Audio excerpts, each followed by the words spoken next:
लेकिन इसके साथ ही कास्ट सेंसस कराकर शेड्यूल कास्ट,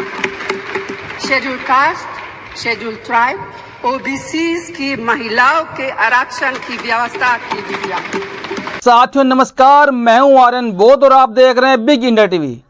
दोस्तों, आपको तो पता ही है कि केंद्र की सरकार वर्तमान में एक विधेयक लेकर आई है, महिला आरक्षण बिल लेकर आई है, जिसके माध्यम से महिलाएं जो आरक्षण उनको मिलेगा वो सिर्फ संसद में जाने के लिए मिलेगा और राज्यसभा में जाने के लिए मिलेगा।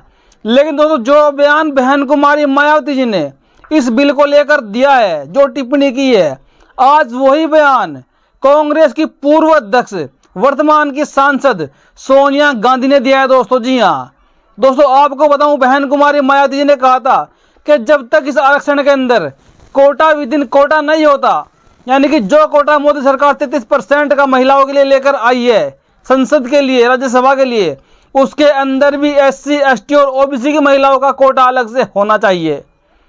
वरना लोग ये आरोप लगा रहे हैं कि अगर इसके अंदर कोटा नहीं हुआ SC, ST, OBC की महिलाओं के लिए, तो फिर इसके माध्यम से मातृ सवर्ण समाज की महिला ही संसद में एंट्री कर पाएंगी।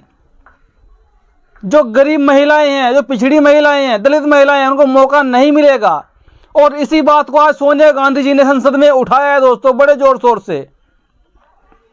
और सोनिया गांधी ने साफ साफ ये भी कहा कि इस बिल को लेकर पहले कांग्रेस सरकार आई थी, ये हमारा ही बिल है।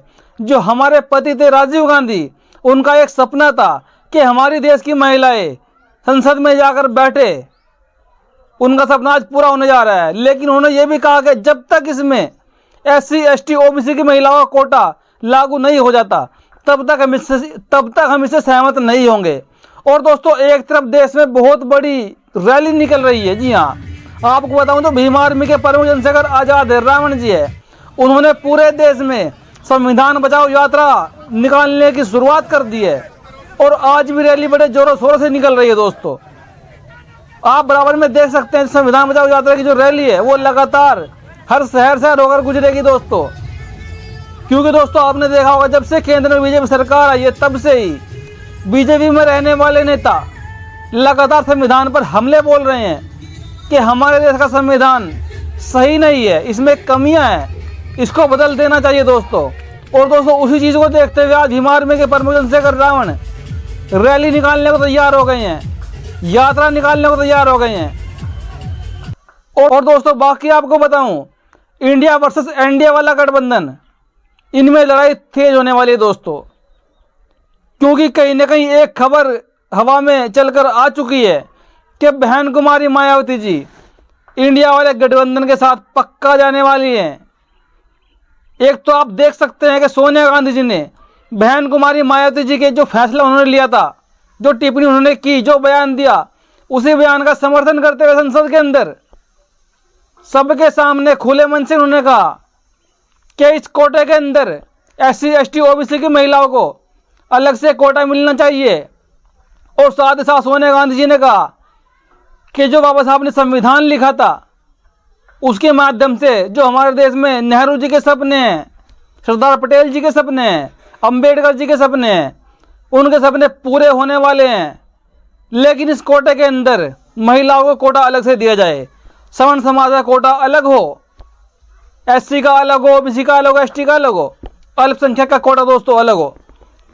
तो दोस्तों, आप किस पर क्या प्रतिक्रिया अपनी कमेंट जरूर दीजिएगा। बाकी आप सुनिए सोनिया गांधी जी को, सोनिया गांधी जी ने क्या कुछ कहा है। पूरी वीडियो दोस्तों जरूर देखिएगा, तब आपको समझ में आ जाएगा कि बहन कुमारी मायावती जी और सोनिया गांधी के रिश्ते कैसे हैं और वर्तमान में क्या कुछ चल रहा है।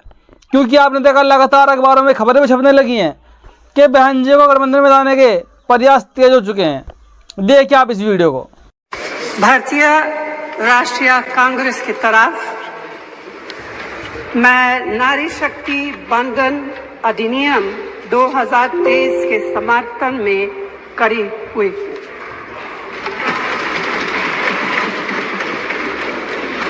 धुएं से भरी हुई रसोई से लेकर रोशनी से जगमगाती हुई स्टेडियम तक भारत की स्त्री का सफर बहुत लंबा है, लेकिन आखिरकार उसने मंजिल को छू लिया है।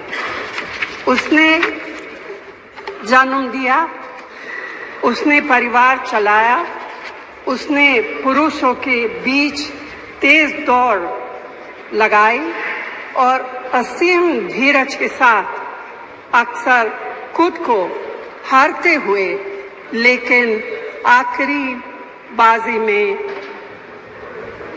जीतते हुए देखा। भारत की स्त्री के हृदय में महासागर जैसा धीरज है। उसने खुद के साथ हुई बेईमानी की शिकायत नहीं की और सिर्फ अपने फायदे के बारे में कभी नहीं सोचा। उसने नदियों की तरह सबकी भलाई के लिए काम किया है और मुश्किल वक्त में हिमालय की तरह अडिग रही। स्त्री के धैर्य का अंदाज लगाना नामुमकिन है। वह आराम को नहीं पहचानती और तक जाना भी नहीं जानती। हमारे महान देश की माँ है स्त्री, लेकिन स्त्री ने हमें सिर्फ जन्म ही नहीं दिया है, अपने आंसुओं खून पसीने सींचकर हमें अपने बारे में सोचने लायक, बुद्धिमान और शक्तिशाली भी बनाया है। अध्यक्ष महोदय, स्त्री का मेहनत, स्त्री का गरिमा और स्त्री के त्याग की पहचान करके ही हम लोग मनुष्यता की परीक्षा में पास हो सकते हैं। आजादी की लड़ाई और नए भारत के निर्माण के हर मोर्चे पर स्त्री पुरुष के साथ कंधे से कंधा मिलाकर लड़ी है। वह उम्मीदों, आकांक्षाओं, तकलीफों और घर गृहस्थी के बोझ के नीचे नहीं दबी। सरोजिनी नायडू, सुचेता कृपलानी, अरुणा असफ अली, विजयलक्ष्मी पंडित, राजकुमारी अमृत कौर और उनके साथ तमाम लाखों महिलाएं से लेकर आज की तारीख तक स्त्री ने कठिन समय में हर बार महात्मा गांधी, पंडित जवाहरलाल नेहरू, सरदार पटेल, बाबा साहब अम्बेडकर और मौलाना आजाद के सपनों को जमीन पर उतार कर दिखाया है। इंदिरा गांधी जी का व्यक्तित्व इस सिलसिले में एक बहुत ही रोशन और जिंदा मिसाल है। अध्यक्ष महोदय, खुद मेरी जिंदगी का यह बहुत मार्मिक क्षण है। पहली दफा स्थानीय निकायों में स्त्री की भागीदारी तय करने वाला संविधान संशोधन मेरे जीवन साथी राजीव गांधी जी ही लाए थे।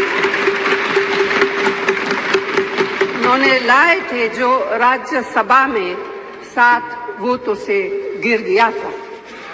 राजीव गांधी जी का सपना अभी तक आधा ही पूरा हुआ है। इस बिल के पारित होने के साथ ही वह पूरा होगा। अध्यक्ष महोदय, कांग्रेस पार्टी इस बिल का समर्थन करती है। हमें इस बिल के पास होने से खुशी है, मगर इसके साथ साथ एक चिंता भी है। मैं एक सवाल पूछना चाहती हूँ। पिछले 13 वर्षों से भारतीय स्त्रियां अपनी राजनीतिक जिम्मेदारी का इंतजार कर रही हैं और अब उन्हें कुछ वर्ष और इंतजार करने के लिए कहा जा रहा है। कितने वर्ष? 2 वर्ष, 4 वर्ष, 6 वर्ष, 8 वर्ष? क्या भारत की स्त्रियों के साथ बर्ताव उचित है? भारतीय राष्ट्रीय कांग्रेस की मांग है कि यह बिल फौरन अमल में लाया जाए, लेकिन इसके साथ ही कास्ट सेंसस कराकर schedule caste, schedule tribe, OBCs की महिलाओं के आरक्षण की व्यवस्था की गई। सरकार को इसे साकार करने के लिए भी जो कदम उठाने की जरूरत है वह उठाने ही चाहिए। अध्यक्ष महोदय, स्त्रियों के योगदान की स्वीकार करने और उसके प्रति आभार व्यक्त करना का यह सबसे उचित समय है। इस बिल को लागू करने में और देरी करना भारत की स्त्रियों के साथ घोर नाइंसाफी है। भारतीय राष्ट्रीय कांग्रेस की तरफ से मैं आपके द्वारा सरकार से मांग करती हूं कि नारी शक्ति बंधन अधिनियम 2023 को उसके रास्ते की सारी रुकावटों को दूर करते हुए जल्दी से जल्दी लागू किया जाए। ऐसा करना न सिर्फ जरूरी है बल्कि संभव भी है। धन्यवाद।